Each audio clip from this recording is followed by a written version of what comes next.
지금 이 재림운동의 시기가 요한계시록 3장의 그 7교회에 보면 7교회 중에서 몇 번째 교회로 우리가 이제 들어갈까요?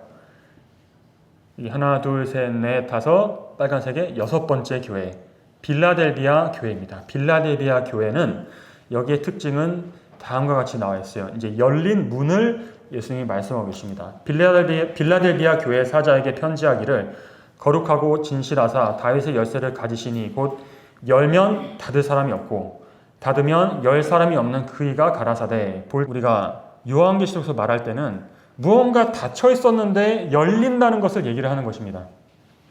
성경에 닫혀 있었던 것이 바로 다니엘서 12장 4절에 나와 있었거든요. 여기에 보면 이 두루마리를 싸가지고 어떻게 하고 있어요? 끈으로 묶어서 인을 딱 친 다음에 봉인한 것입니다. 닫아놓은 거예요, 이 책을. 그래서 다니엘 12장 4절에 다니엘아 마지막 때까지 이 말을 간수하고 이 글을 어떻게 해요? 봉함하라, 닫아두라 라고 말씀하셨죠. 어떤 글이에요 이게? 다니엘에게 주신 예언의 말씀인 것입니다. 그 예언의 말씀을 봉함하는데 언제까지 봉함하라 하냐면 마지막 때까지 봉함해놨다가 마지막 때가 되면 어떻게 돼요? 봉함이 해제되고 그 속에 있는 예언의 말씀들이 사람들에게 열릴 것이라는 것을 지금 알려주고 있어요. 그 마지막 때가 언제, 우리 예언을 공부해 보시니까 언제부터입니까?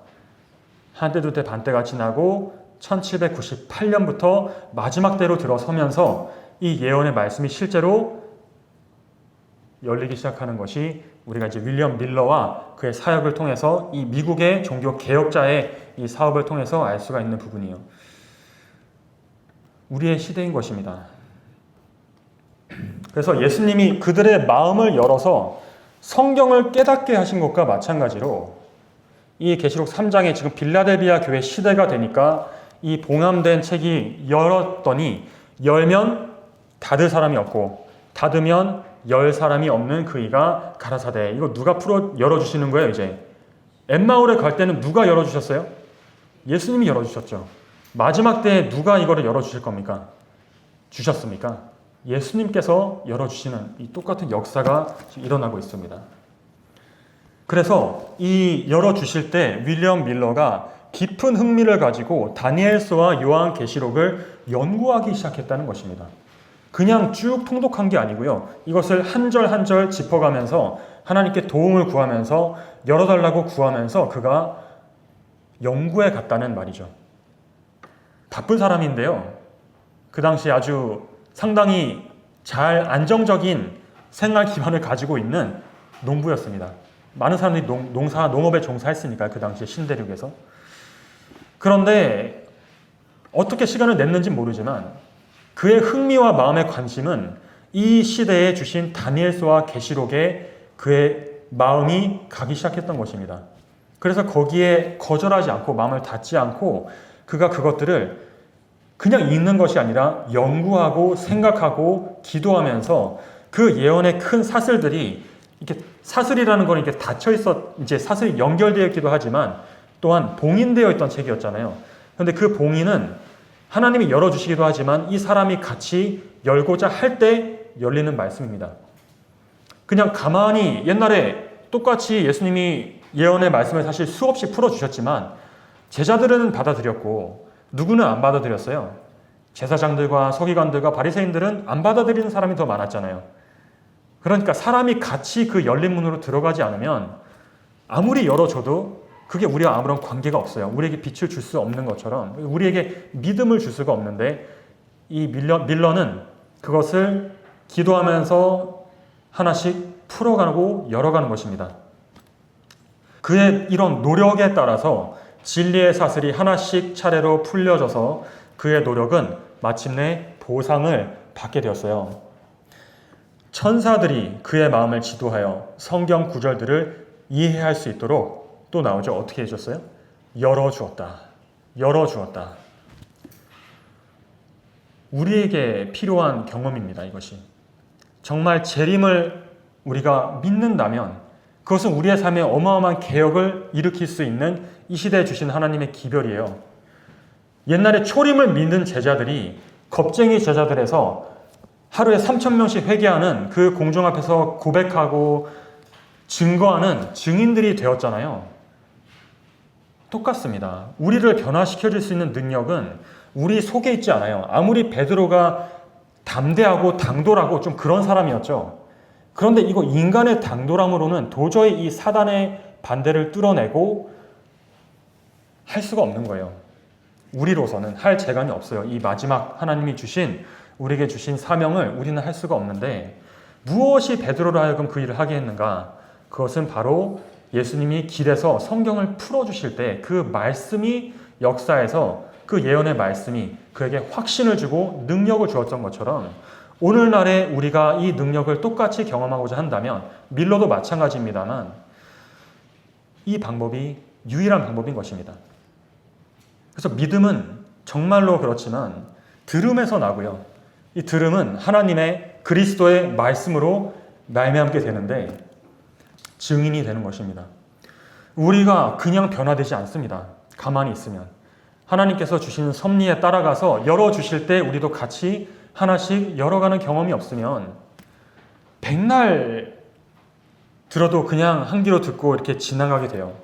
우의독경처럼.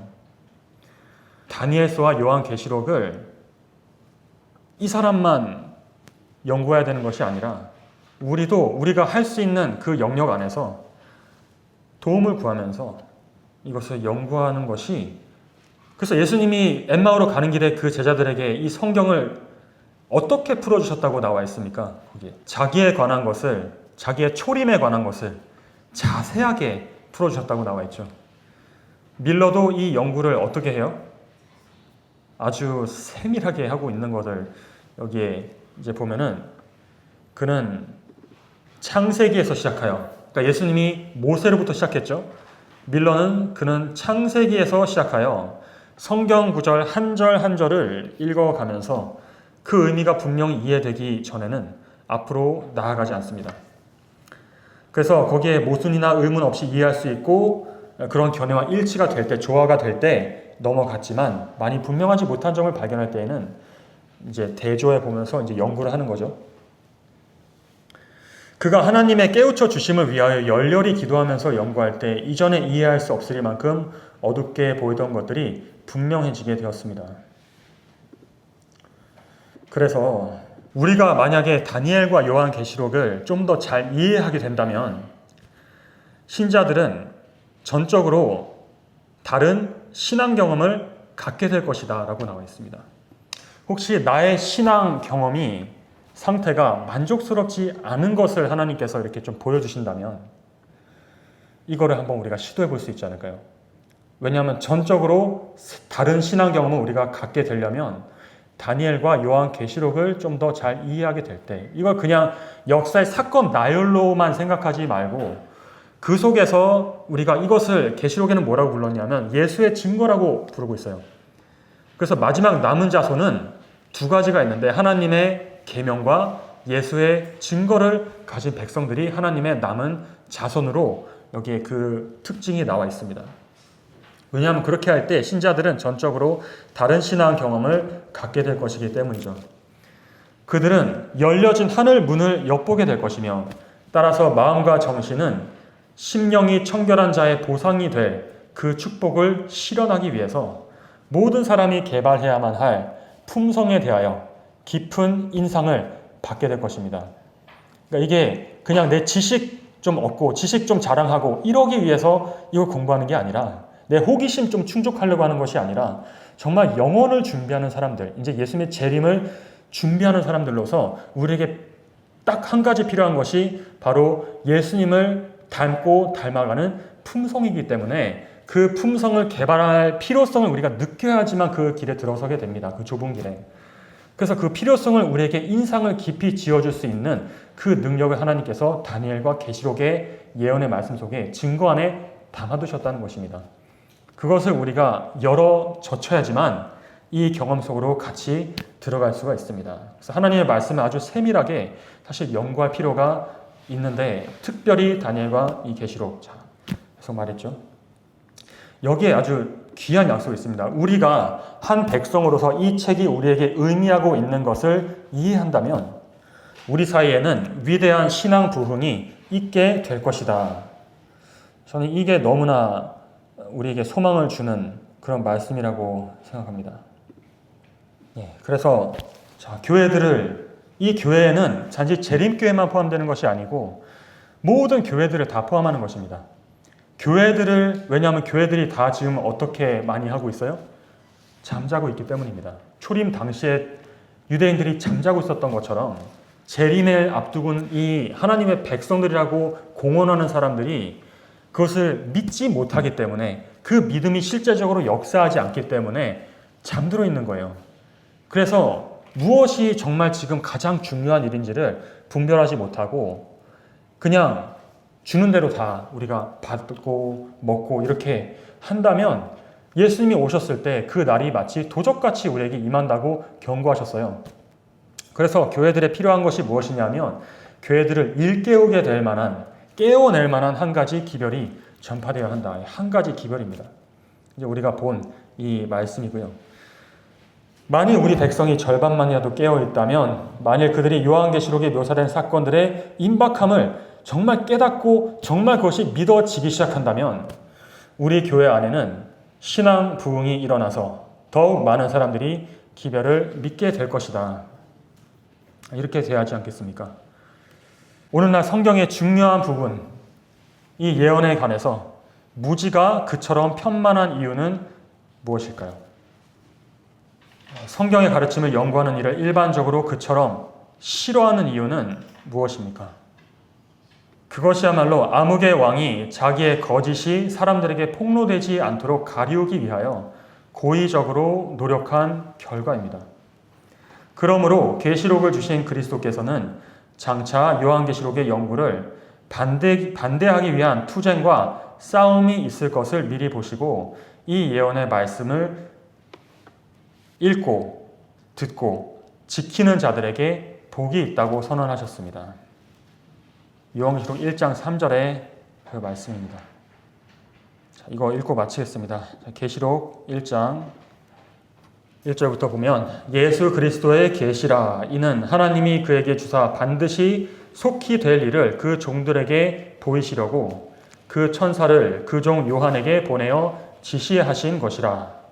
요한은 하나님의 말씀과 예수 그리스도의 증거 곧 자기의 본 것을 다 증거하였느니라.